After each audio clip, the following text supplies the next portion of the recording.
Party ఇదే విషయంపై మనం ఒకసారి మన కొలుపుల అమరేందర్ గారు ఉన్నారు, బిఆర్ఎస్ అధికార ప్రతినిధి అయినటువంటి కొలుపుల అమరేందర్ గారి తర్వాత గఫూర్ గారు కూడా ఉన్నారు, అలాగే కార్తిక్ గారు కాంగ్రెస్ అధికార ప్రతినిధి అయినటువంటి కార్తిక్ సామ్యుల్ గారు కూడా వచ్చారు. వారితోని కూడా లాస్ట్ కంక్లూడ్గా మనం ఒకసారి మాట్లాడడానికి చేద్దాం. వాస్తవానికి ఒకసారి చూసినైతే అమరేందర్ గారు ప్రస్తుతం ఏదైతుందో బీజేపీకి సంబంధించిన ఎన్డీఏ ప్రభుత్వం హాయంలోనే వారికి సంబంధించిన కేంద్రం నుంచి అనుమతులు పొందిన ఈరోజు ఈ ఫ్యాక్టరీకి సంబంధించిన పూర్తి పనులు వాళ్ళు చేపట్టబోయారు. అక్కడ ఏదైతే ఉన్నదో గతంలో అనేక మార్లు ఉద్యమాలు చేసిన రైతుల మీద కూడా ఇంతకుముందు కేసులు పెట్టడం జరిగింది. దిలాపూర్లో కానివ్వండి, చింతనూరులో కానివ్వండి, ఈ సమస్యల పట్ల అనేక మార్లు జరిగాయి. కానీ ఇప్పుడు ఏదైతే మనకు సంబంధించిన మన వెంకటరెడ్డి గారు చెప్తున్నారో ఇది అమానుషం అని చెప్తున్నారు. వాస్తవానికి నిన్న ఏదైతే పీడిఎస్యూకు సంబంధించిన కొంతమంది విద్యార్థులు శాంతి చర్చలపై సదస్సు ఏర్పాటు చేసినందుకే అక్కడ పోయి అనధికారికంగా ఆ హాల్ను కూడా తాళమేసినట్టు కూడా గడ్డం లక్ష్మణ్ గారు చెప్పారు. ఎప్పుడైతే మనం వేరే రాష్ట్రాలకు సంబంధించిన చూసినప్పుడైతే అక్కడైతే చర్చల విషయంలో కాకుండా అనేక మార్లు వాళ్ళ మీద ఎన్కౌంటర్ల పేరిట అనేక మందిని కాల్చి చంపుతున్నట్టు సంఘటనలు కూడా మనకు దృష్టిలో వస్తున్నాయి. ఈ నేపథ్యంలో ప్రస్తుతం బీఆర్ఎస్ ప్రభుత్వం హాయంలోనే ఈ అనుమతులు పొందాయని చెప్తున్నారు. దీని అందరికీ మీరు ఎలా విశ్లేషిస్తారండి? జమీల్ భాయ్ గారికి, అందులో లక్ష్మణ్ గారికి, మన వెంకటరెడ్డి గారికి, కార్తిక్ గారికి, గఫర్ గారికి అందరికీ నమస్కారం. ఫోర్సైట్ టీవీ యజమాన్యానికి కూడా నమస్కారం. ఇది ఈ ప్రభుత్వాన్ని ఆ ప్రభుత్వాన్ని కాదు, ఈ భారతదేశంలో రైతు అనేవాడే దిక్కులేని వాడైతున్నటువంటి సందర్భం.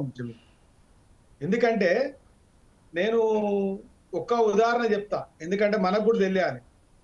మనకు కరోనా టైంలో మనం బట్టలు వేసుకోకుండా ఇంట్లోండి నడిచింది, కారు లేకుండా నడిచింది, బంగారం వేసుకోకుండా నడిచింది, ఏమి లేకుండా నడిచింది. కానీ మనకు అన్నం పెట్టే దేవుడు రైతు లేకుంటే నడవలేని పరిస్థితి మన బతుకులైనవి. అయినా కానీ ఈ ప్రభుత్వాలు రాజహింసని అడ్డం పెట్టుకొని, ఎందుకంటే ఇది ఒకటి కాదు, ఎందుకంటే మన ఈ యొక్క ఉమ్మడి ఆంధ్రప్రదేశ్ లో తెలంగాణకు సంబంధించినటువంటి బషీర్బాగ్ లో ఆ రోజు రైతులను పిట్టల లెక్క కాల్చిన సందర్భం మన కండ్ల ముంగట్టే ఉంది.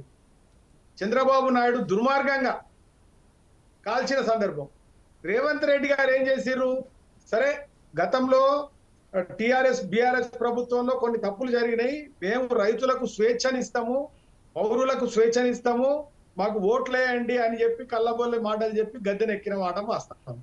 గద్దెనెక్కిన తర్వాత దాన్ని నిలబెట్టుకునే పరిస్థితి ఎప్పుడైనా తెచ్చిండా?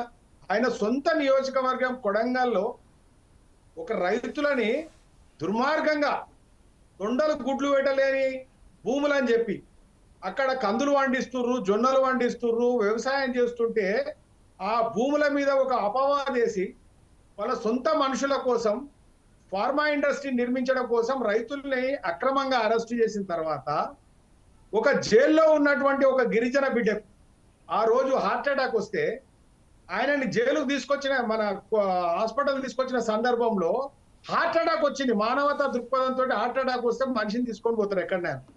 అట్లాంటిది వీళ్ళు జైలు మన బేడీలు వేసుకొచ్చి హాస్పిటల్లో తీసుకొచ్చిన సందర్భం మనం చూసినాం. ఒకసారి సిగ్గు రాదా ప్రభుత్వానికి? రెండోది, ఆ ప్రభుత్వం వచ్చిన తర్వాత మళ్ళీ ఎన్నో మాటలు చెప్పారు. ఇప్పుడు మీ గత సందర్భం కంటే ఇప్పుడు లక్ష్మణ్ గారు కూడా చెప్పారు, గత ప్రభుత్వము ఈ ప్రభుత్వం అన్నారు. నేను ఒక్కటి నిజాయంగా చెప్తా, నేను బీఆర్ఎస్ పార్టీ ప్రతినిధిని అయి ఉండొచ్చు, కానీ నిజాయితీగా నేను చెప్తా. ఎందుకంటే రైతు బీమా అనే పథకం తెచ్చినప్పుడు 5 గుంటలున్నా, 3 గుంటలున్నా, 6 గుంటలున్నా, 10 గుంటలున్నా, ఒక్కొక్కసారి 20 ఎకరాలున్న రైతు కూడా ఆటో రిక్షాలు నడుపుతున్న సందర్భంలో కేసీఆర్ గారు ఒక మంచి ఉద్యోగం ఈ భారతదేశంలో ప్రపంచంలో ఎక్కడి లేని విధంగా ఎల్ఐసి తోటి టైఅప్ అయి 59 సంవత్సరాల లోపు ఉన్నటువంటి రైతుకు తప్పకుండా ఏదైనా కారణం కానీ పాము గరిచినా, తేలు గరిచినా, కరెంట్ షాక్ కొట్టినా, యాక్సిడెంట్ అయినా, స్వతహాగా అనారోగ్యంతో చచ్చిపోయినా ఆ రైతుని కాపాడాలనే ఉద్దేశంతో రైతు బీమా పెట్టిండు. ఎవరు అడగలేదండి. తర్వాత మేము చూసినాం మా భువనగిరి ప్రాంతంలో ఎక్కడైనా కానీ ఏ ప్రాంతంలో అయినా రైతు అప్పుడు సావుకారుల దగ్గర కుదవడుతుండే, విత్తనాలు తెచ్చుకోవాలన్నా, ఎరువులు తెచ్చుకోవాలన్నా కుదవడుతున్న సందర్భంలో రైతు బీమా పెట్టి, రైతు భరోసా పెట్టి, ఒక భరోసా ఇచ్చి వాళ్ళకు జీవితాలలో కొంత డబ్బులు ఇచ్చి, ఎందుకంటే దుఃఖీలు ఎందుకున్నారో లేకపోతే విత్తనాలు తెచ్చుకుంటేందుకో అని తెచ్చిన సందర్భంలో రైతును కాపాడిన సందర్భం చూసినాం. Yeah. మూడో విషయం చూస్తా జమీల్ భాయ్, నేను కూడా ఒక స్వతహాగా రైతుని, మొన్నటి వరకు రైతు బంధు సమితి యాదాద్రి జిల్లా చైర్మన్ గా ఉన్నా. నేను చిన్నప్పటి నుంచి చూస్తున్నా, ఎరువుల కోసం విత్తనాల కోసం చెప్పులు పెట్టి మనుషులు నిలబడి సొమ్మసిల్లి పడిపోయిన సందర్భం చూసినా కానీ 10 ఏళ్ల కాలంలో ఏ రైతైనా కానీ ఎక్కడైనా కానీ విత్తనాల కోసం ఎరువుల కోసం లైన్లు నిలబడే సందర్భం ఒక్కటి చెప్పమనండి. తర్వాత మూడోది, గతంలో రైతులు ఆత్మహత్యలు చేసుకుంటున్నారు, విత్తనాలలో నష్టం జరుగుతుంది, పత్తి విత్తనాలలో నష్టం జరుగుతుంది. ఎక్కడెక్కడో ఆ విత్తనాలు వేస్తే ఆ విత్తనాలలో పత్తి కాస్తలేదు, దాంట్లో నష్టం చేసి ఉరితాళ్ళు అవుతున్నాయి. ఆ ఉరితాళ్ళు చేసుకొని కన్నీళ్ళే చేసుకొని బతికితే ఎవరు మన కామ్రేడ్ జయరాజ్ ఒక పాట రాసిండు, పల్లె కన్నీరు పెడుతుందని. ఈయన రాస్తే, గోరెటెంకన్న రాస్తే, ఆయన ఒకటి రాసిండు రైతు కోసం, వానమ్మ వానమ్మ ఒక్కసారన్నా వచ్చిపోవమ్మా. ఇట్లాంటి పాటలు విన్న సందర్భం గతంలో చూసినాం. కానీ ఇది వచ్చిన తర్వాత రైతు విత్తనాలు, దొంగ విత్తనాలు అమ్మినా, దొంగ ఎరువులు అమ్మినా, ఎవడన్నా దొంగ మందులు అమ్మినా గాని తీవ్రవాదులు, ఉగ్రవాదులు, దేశానికి భద్రత లేకుండా చేసే వాళ్ళకి పెట్టేవాల్సి పీడీ యాక్ట్లు దొంగ విత్తనాలు అమ్మేటోళ్ళ మీద పెట్టింది కేసీఆర్ ప్రభుత్వం అండి. నేనేమంటారు, కొన్ని జరగచ్చు జరగకపోవచ్చు, కానీ నిజాయితీగా మాట్లాడుకుందాం, ధర్మంగా మాట్లాడుకుందాం. తర్వాత సరే చెరువుల గురించి మొన్న ఇప్పుడు 12 మందిని ఆల్రెడీ బెయిల్ మంజూరైంది మంగళవారం నాడు.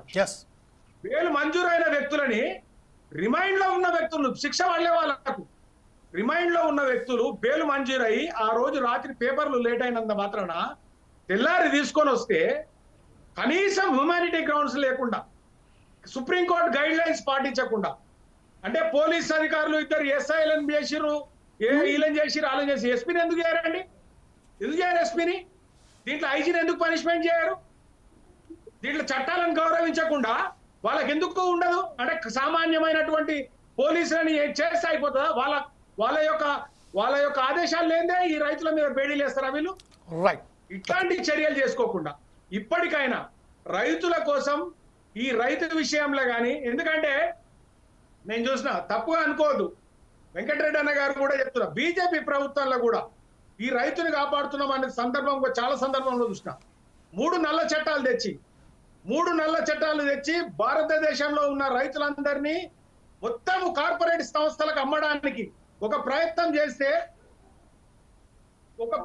చేస్తే రైతులందరూ, భారతదేశంలో ఉన్న రైతులందరూ తిరుగుబాటు చేస్తే వాళ్ళని, కొంతమందిని, సరే అది ప్రభుత్వం చేసిందా వ్యక్తులు చేసిరా కాదు, కొంతమంది వ్యక్తులు రోడ్ల మీద వండుకుంటే కార్లు ఎక్కించి తొక్కిచ్చి వాళ్ళని చంపే చరిత్రలు ఉన్నాయండి. నేను అందుకే ఏమంటున్నా అంటే, రైతు ఏడ్చిన రాజ్యం, ఎద్దేడ్చిన వ్యవసాయం ఈ ప్రపంచానికి కాదు, మొత్తం నష్టం జరుగుతుంది. ఇవాళ రైతు లేకుంటే మనం బతుకులేదు, కారు లేకుండా మనం ఉంటాం, మనకి ఇంకేం లేకుండా ఉంటాం, తిండి లేకుండా ఉంటాం. అంతో ఇంతో నేను చాలా మీటింగ్లలో చెప్పిన, కనిపించని దేవుడు గాలి నీరుని ఇస్తుంటే ఈ కనిపించే నిజమైన దేవుడు రైతు మనకు అన్నం పెడుతుండు. ఆ రైతుని కన్నీళ్లు గార్చనీయకుండా చేయవలసిన బాధ్యత ఇలా రేవంత్ రెడ్డి మీద, కాంగ్రెస్ ప్రభుత్వం మీద ఉందని తెలియజేస్తూ, మళ్ళొకసారి ఈ సంఘటనలు జరిగితే రైతుల పక్షాన అన్ని వర్గాలు, ఇప్పుడు గడ్డం లక్ష్మణ్ గారు చెప్పారు, మేము పోదాం అనుకుంటే మాకు ఇట్లా అన్ని అడుగుతున్నారు, లెక్కలు అడుగుతున్నారు. వాళ్ళకి లెక్కలు ఉన్నాయి, వాళ్ళు బైక్ల మీద పోతున్నప్పుడు హెల్మెట్ ఉండే తెలియదు, వాళ్ళు త్రిపుర లైన్ పోవచ్చు, వాళ్ళు సిగ్నల్ దాటిపోవచ్చు.